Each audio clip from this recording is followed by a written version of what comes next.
The water hit him before anyone even flinched. Freezing. A full bucket.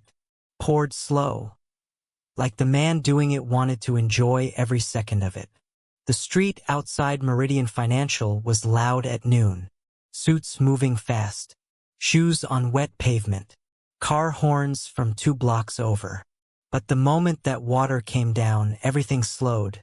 Everybody turned. And nobody moved. The man in the wheelchair didn't scream.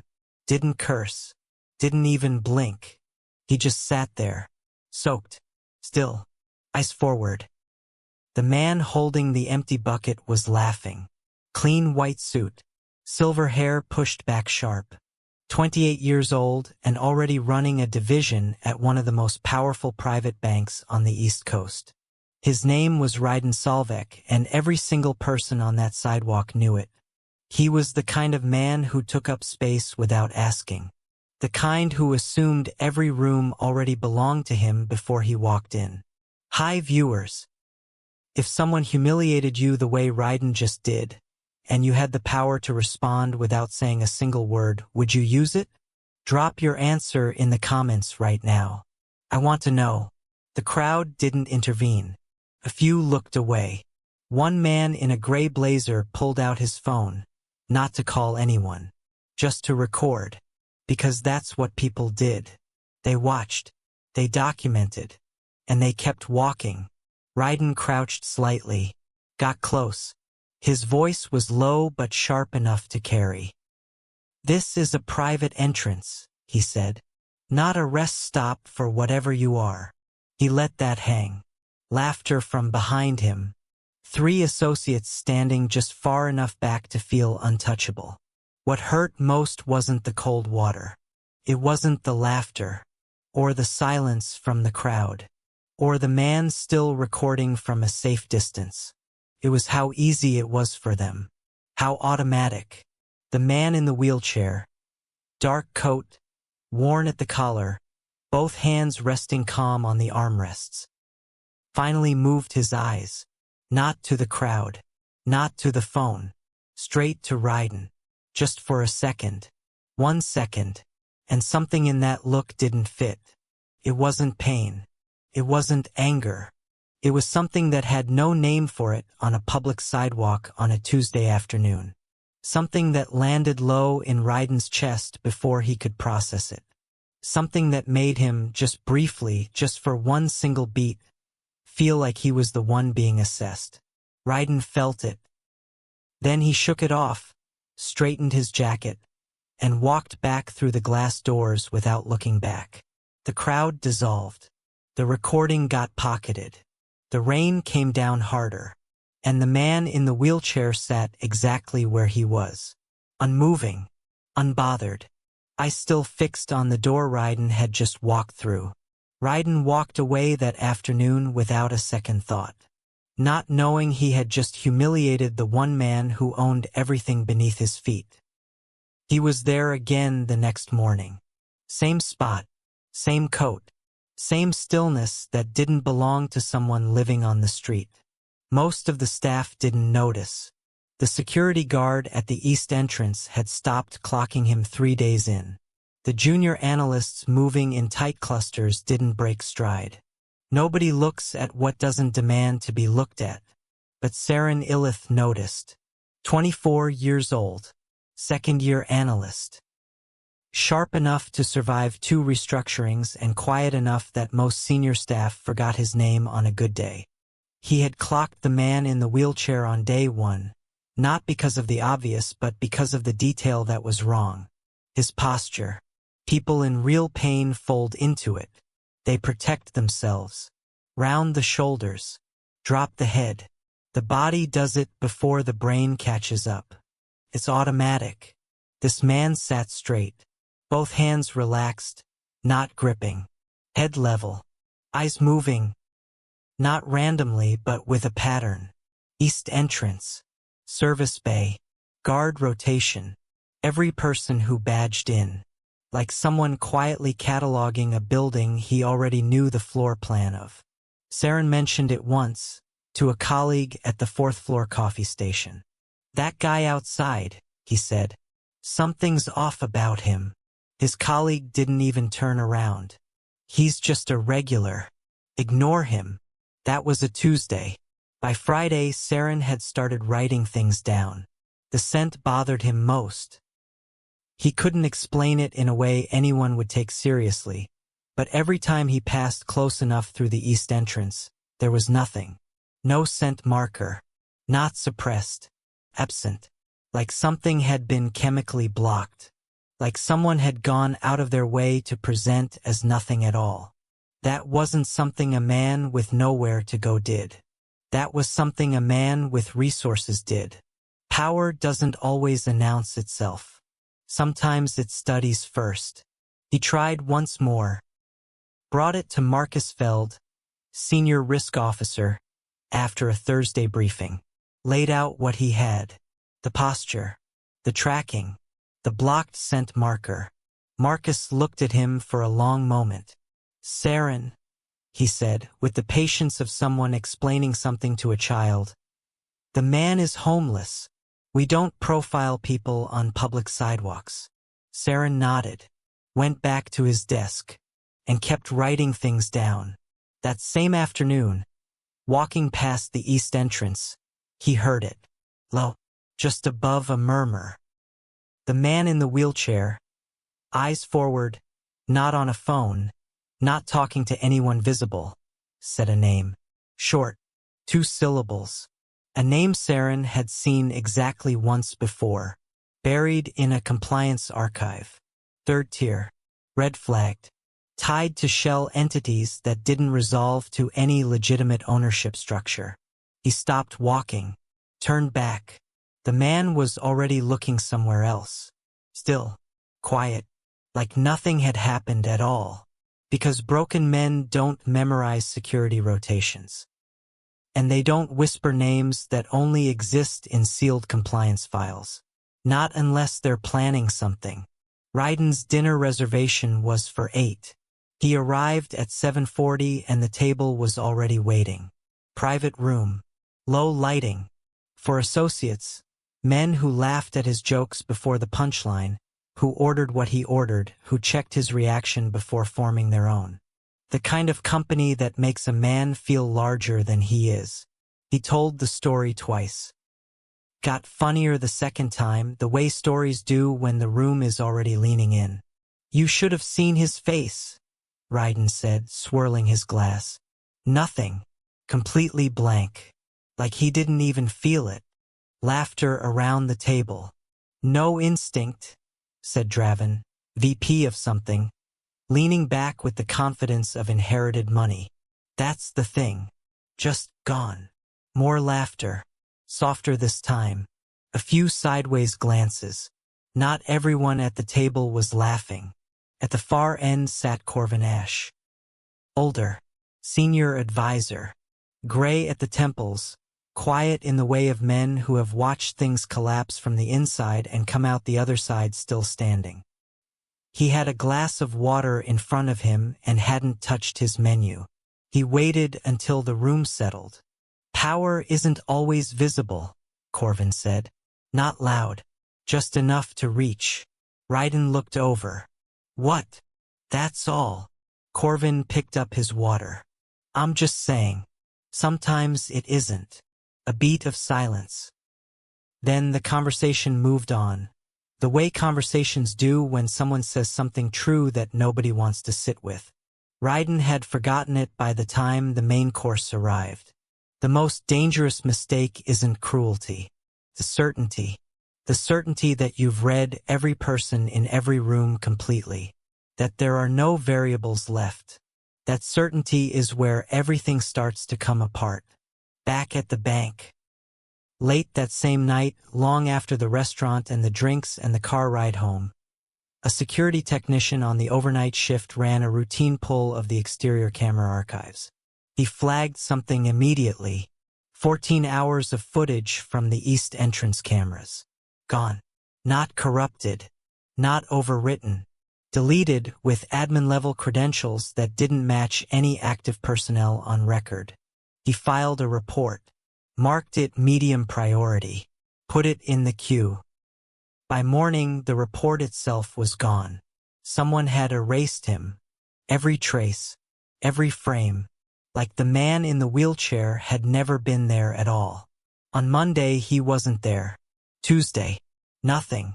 By Wednesday, Saren had walked past the east entrance 4 times in one morning just to confirm what he already knew. Empty. Dry pavement. A few cigarette butts from the guard who took his breaks there. No wheelchair. No coat. No stillness. Gone. He pulled the camera logs himself that afternoon. Or tried to. The system returned an access error on the east entrance archive. He escalated to IT. 3 hours later, they came back with 2 words. Routine maintenance. He sat with that for a long time. Routine maintenance doesn't target a single camera bay during a 12-hour weekday window. That's not how systems fail. That's how systems get managed. Ryden, meanwhile, was having what he thought was a good week. He came in Tuesday with the residue of easy dominance still on him. The warmth of having been seen as the most powerful man in a public space. He took his morning call standing, closed a presentation early, told the story one more time to a group of interns who laughed right on cue. Then Thursday, something small went wrong. An approval he'd been expecting, routine sign-off on a mid-size acquisition, came back delayed. No explanation, just pending further review. He didn't think much of it. Friday, 2 emails to external partners came back with out-of-office replies that didn't expire on any date he could identify. He called, got voicemail, left messages that weren't returned. Real power doesn't attack. It withdraws support. Then it waits for the structure underneath to do the rest. Saren, working late on a Friday, cold coffee at his elbow, 3 tabs open, ran a different kind of search. Not through the bank's internal system. Through an encrypted compliance database he'd had access to during a 6-month secondment that should have been revoked when he returned. It hadn't been. He typed in the name he had heard whispered outside the east entrance. One result came back. Vale Syndicate. No incorporation date. No listed principals. No physical address. Just nested shell entities that dissolved into each other. And at the center of all of them, a holding structure that controlled enough of the city's financial infrastructure to make Saren's stomach drop hard. He stared at the screen for a long moment. Then he closed the tab, cleared his search history, and sat very still in his chair. The name shouldn't have existed in any legal system he had access to, but it did. And it pointed at everything. The first deal fell through on a Tuesday. Small. Manageable. Ryden absorbed it without flinching and rescheduled the partner call for the following week. These things happened. Markets shifted. Parties got cold feet. He had navigated worse. By the end of the month, 3 more had fallen through. Different sectors. Different contacts. No thread connecting them, and he had looked hard. 2 late nights mapping it out. A competitor undercutting him. A regulatory shift. A personnel change somewhere upstream. Nothing. Each deal had simply stopped. Quietly. Without conflict. Like the other party had received some piece of information that changed their calculation entirely, and had then chosen not to say so. Losing power is terrifying when you don't know who took it. The allies going quiet unnerved him most. Not all of them. Not dramatically. But people who used to respond within the hour were taking days. Invitations that had always arrived automatically. Dinners, briefings, back-channel conversations over drinks. Had stopped coming without explanation. No confrontation. No stated reason. Just absence. Like a slow exhale from every room he had assumed was his. He pushed harder. More messages. More energy in rooms that were receiving him with slightly less of their own. It didn't help. Bored dissatisfaction surfaced sideways, through an assistant who mentioned, almost casually, that the Q4 performance review had been moved up by 2 weeks. Ryden asked why. The assistant looked at his screen and said he didn't have that information. Ryden sat in his office afterward. Glass wall. Trading floor 40 stories below. All of it familiar. All of it feeling, for the first time, like it was being held at a slight distance from him. He told himself it was a cycle. It was always a cycle. Then the summons arrived. Not an email. Not a calendar invite. A physical envelope. Cream-colored. No letterhead. His name in clean black ink. Hand-delivered to his desk at 9 in the morning on a Wednesday. Inside, a floor number. Time. 1 line. Your presence is requested. Not terminated. Not reviewed. Requested. He turned the card over twice. Checked the floor number against the full building directory on his phone, including sublevels. The floor didn't exist on any official map. He was being called somewhere that wasn't supposed to be there, and he had no idea yet, none at all, who was waiting on the other side of those doors. The elevator doors closed behind him and the floor numbers stopped making sense. Ryden had pressed the number from the card. Once. Clean. The elevator responded immediately, no keypad, no second confirmation. Like it had been waiting for him specifically. That was the first thing that felt wrong. The second thing was the silence. Not the quiet of a normal office elevator. Something denser. The kind that belongs to rooms where decisions have already been made before you arrived. Where the outcome was settled before you even knew there was a question. Ryden straightened his jacket. He did it without thinking. A reflex, the same one that fired before every board presentation, every high-stakes close, every room where he needed to be the most certain man inside it. The floor counter climbed past 42. Kept going. 46. 47. This building had 44 floors. He knew that personally, had read the lease summary during the renewal review 8 months ago. 44 floors. Rooftop mechanical. No exceptions. 48. The elevator stopped. A long pause. For seconds. Long enough for the silence to press in from both sides.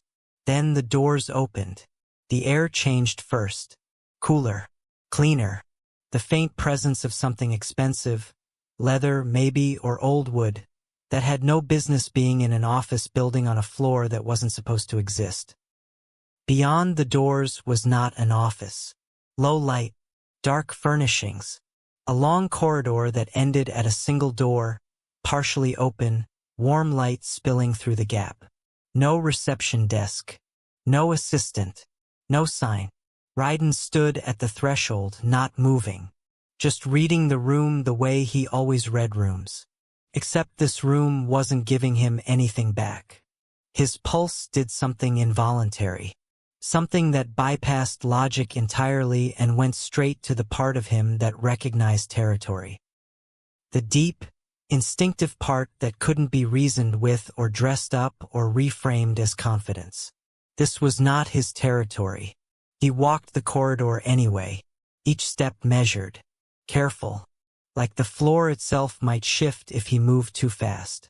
He reached the door, pressed his hand flat against it, pushed it open.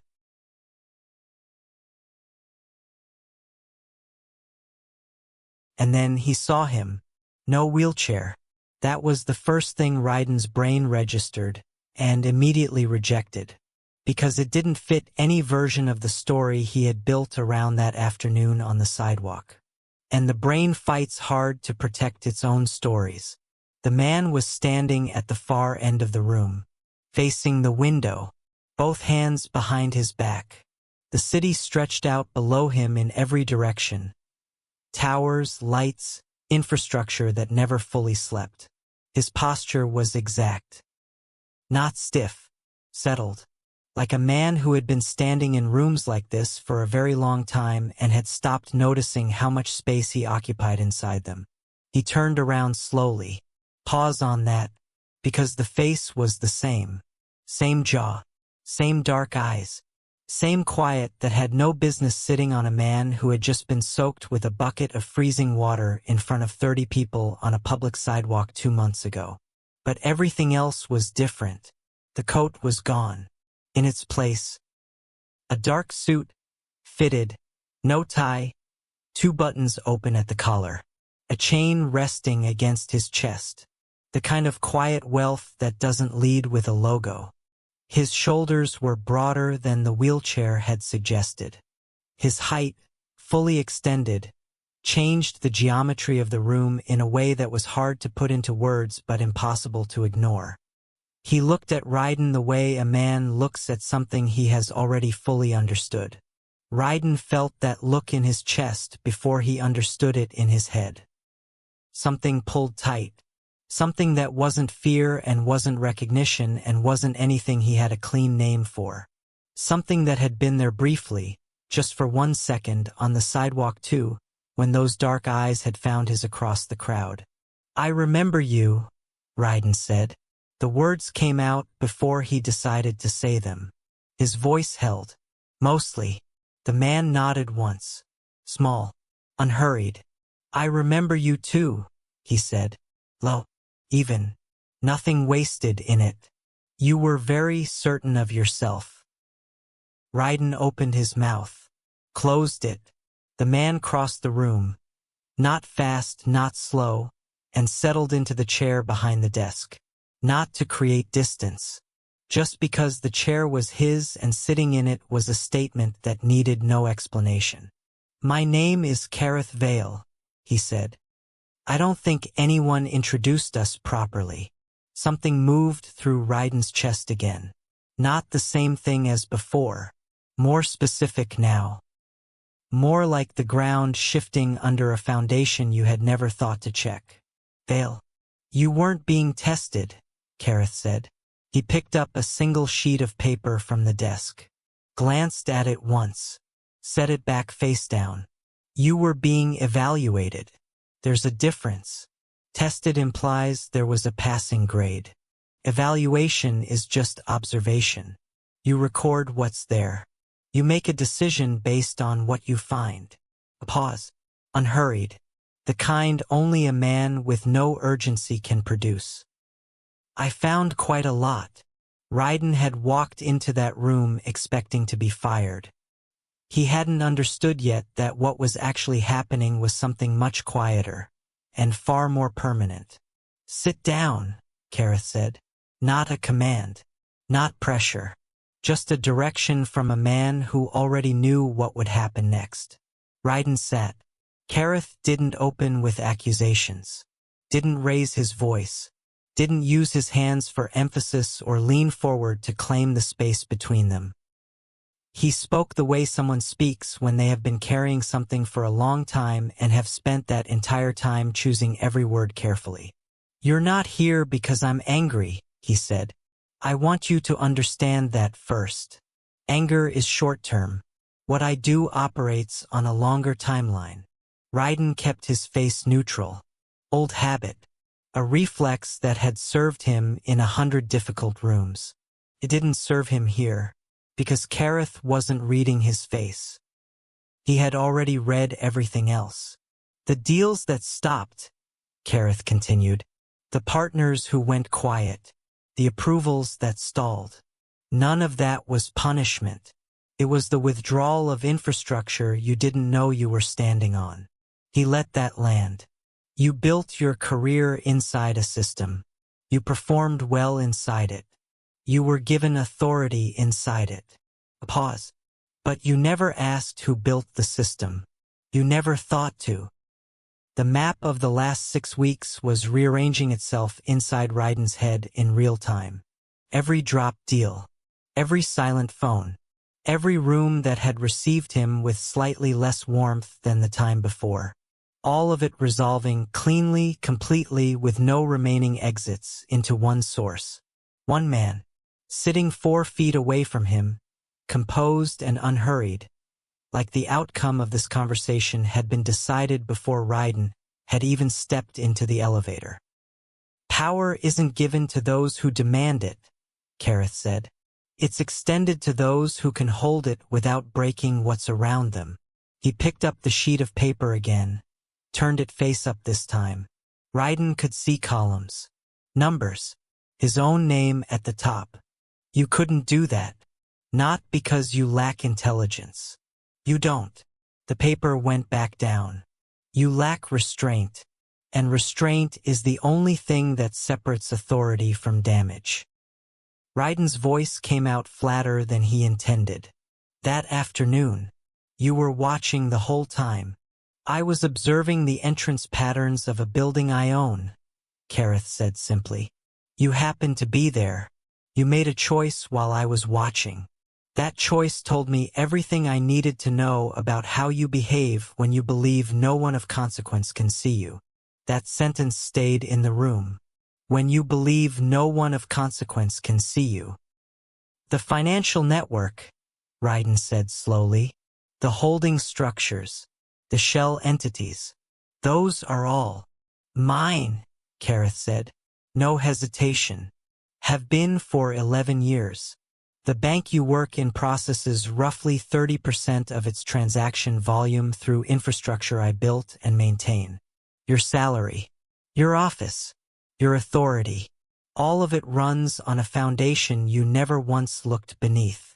He looked at Ryden directly, not with contempt, with something that was almost regret. The look of a man who had seen potential and watched it spend itself badly. And you asked me to move, Kareth said, from a building I already owned. Ryden had come into that room still holding onto the idea that there was something to negotiate. Path back. Some version of this that ended differently. He was about to find out there wasn't one. The termination notice was on his desk when he got back. No meeting. No escort. No goodbye from the men who had laughed with him 2 months ago at a private dinner table. Just an envelope. Same cream stock, same clean ink. Sitting in the center of his desk like it had always been there waiting. He read it once. Set it down. Read it again. Effective immediately. Standard severance. NDA attached. No public statement would be made by the firm. That last line stayed with him longest. No public statement. Because the worst punishment isn't destruction. It's irrelevance. They weren't going to make an example of him. They weren't going to tell the story at all. He would simply stop being there, and the firm would continue without a gap, without a reorganization memo, without so much as a pause. Like he had never been load-bearing in the first place. He packed his desk in 40 minutes. The associates on the floor found reasons to be elsewhere. His assistant, Devlin, brought him a box without making eye contact and walked back to his workstation without a word. Not cold, just careful. The way people get careful around things that are falling. Saren watched from across the floor. He wasn't smiling. He wasn't satisfied.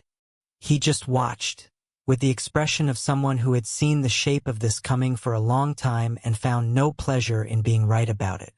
Outside the building, Ryden stood on the same sidewalk. Same pavement. Same glass entrance behind him. Clear weather now, cold without the rain. He stood there longer than he meant to, looking at the east entrance. At the spot, he took out his phone, found the number, called, for rings. Then, Mr. Vale's office. An assistant. Calm. Completely neutral. This is Ryden Salvek. I'd like to speak with him directly. If it's possible. 1 moment. Hold. 30 seconds. Full minute. Then the assistant again. Mr. Vale is unavailable. He asked me to tell you that he received your call. That's the whole message? A brief pause. That's the full message, Mr. Salvek. He stood on the sidewalk for another 10 minutes after that. People moved around him. The city kept its rhythm. Nobody looked at him. Nobody had any particular reason to. In the span of one phone call, he had become completely invisible. He had stood on this same block 2 months ago and made another man feel exactly this. had done it publicly, had laughed about it that same night over dinner. He understood it now. What it felt like from the inside. How quiet it actually was. He tried one more time. In person. And Gareth Vale did something Ryden had not prepared himself for. He answered. The meeting lasted 11 minutes. Ryden had rehearsed for 2 days. Had written things down, crossed them out, written them again. Had tried to find the exact arrangement of words that could open a door he knew, on some level, from the moment he'd walked out of that building with a box in his hands, was already closed. He delivered them anyway. Same chair. Same desk. Same floor that didn't exist on any official map. Gareth listened without interrupting, which carried its own kind of weight because interruption at least gives you something to push against. Silence just holds everything you say up to the light and lets it stand or fall on its own. Ryden said he understood what he had done wrong. Said it directly without hedging. Said what happened on the sidewalk was a choice he wouldn't make again. Said he had underestimated everything. The situation, the room, and the man now sitting across from him. He finished. The room held it for a moment. Gareth looked at him. Not with anger. Not with satisfaction. With something harder to absorb than either of those things. Calm. Complete, unbothered calm. The kind that only exists in a man who has already made peace with every version of how this ends. I believe you, Gareth said. And he meant it. That was clear. I think you do understand now. I think this conversation is real.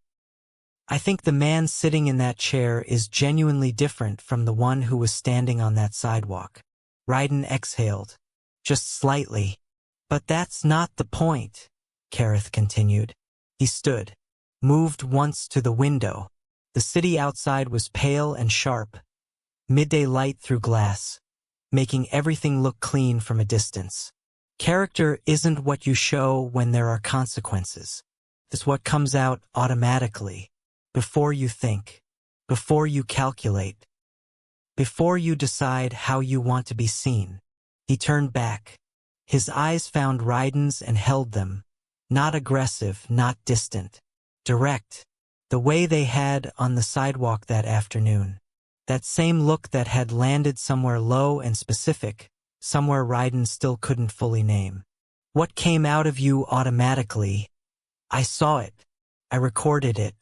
And I made a decision based on it. Not out of punishment. Not out of anger. Out of information. Ryden sat very still.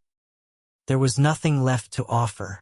No argument, no counterpoint, no reading of events that ended differently. He had been seen fully in the worst version of himself, by the one man who had both the clarity to recognize it and the reach to act on what he saw. And that man had simply chosen not to invest. You didn't lose because I punished you, Gareth said. He said it quietly. No drama. No performance. The way you say something when it is only and exactly the truth. You lost because I saw who you were, and chose not to invest in it.